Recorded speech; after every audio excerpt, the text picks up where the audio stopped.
സതീശനെ കേരളത്തിന്റെ മുഖ്യമന്ത്രിയായി AICC പ്രഖ്യാപിച്ചിരിക്കുകയാണ്. വലിയ സന്തോഷമുണ്ട്. അദ്ദേഹത്തിന് എല്ലാ വിധത്തിലുള്ള അഭിനന്ദനങ്ങളും നേരുകയാണ്. ഞങ്ങൾ നേരത്തെ തന്നെ പറഞ്ഞതാണ്, കോൺഗ്രസ് ഹൈക്കമാൻഡിന്റെ തീരുമാനമാണ് പ്രധാനമായിട്ടുള്ളത്. ഹൈക്കമാൻഡ് തീരുമാനിച്ചു. ആ തീരുമാനം കേരള ജനതയ്ക്കൊപ്പം ഞങ്ങളും അംഗീകരിക്കുകയാണ്. മുസ്ലിം ലീഗ് പരിപൂർണമായും അംഗീകരിച്ചിരിക്കുന്നു.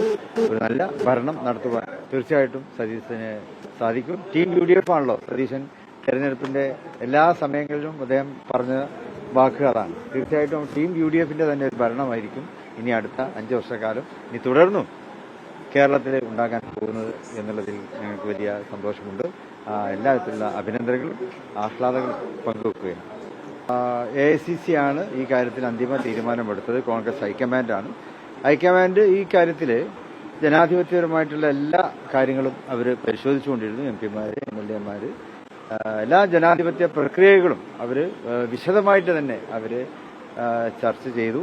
ഞങ്ങൾ ഘടകകക്ഷികളുടെ തീരുമാനവും ഘടകകക്ഷികളുടെ അഭിപ്രായങ്ങളും ഒന്നിലേറെ തവണ അവർ ഞങ്ങളോട് ചോദിച്ചിട്ടുണ്ടായിരുന്നു. ഇന്നും ഖാർഗെജി ഞങ്ങളൊക്കെ വിളിച്ചു, ഞങ്ങളുടെ അഭിപ്രായങ്ങൾ ഞങ്ങൾ പറഞ്ഞു. അപ്പോൾ എല്ലാ ജനാധിപത്യ പ്രക്രിയയും പൂർത്തീകരിക്കാൻ കുറച്ച് സമയമെടുത്തു എന്ന് മാത്രം, അതല്ലാതെ മറ്റ് ബുദ്ധിമുട്ടൊന്നും ഉണ്ടായിട്ടില്ല.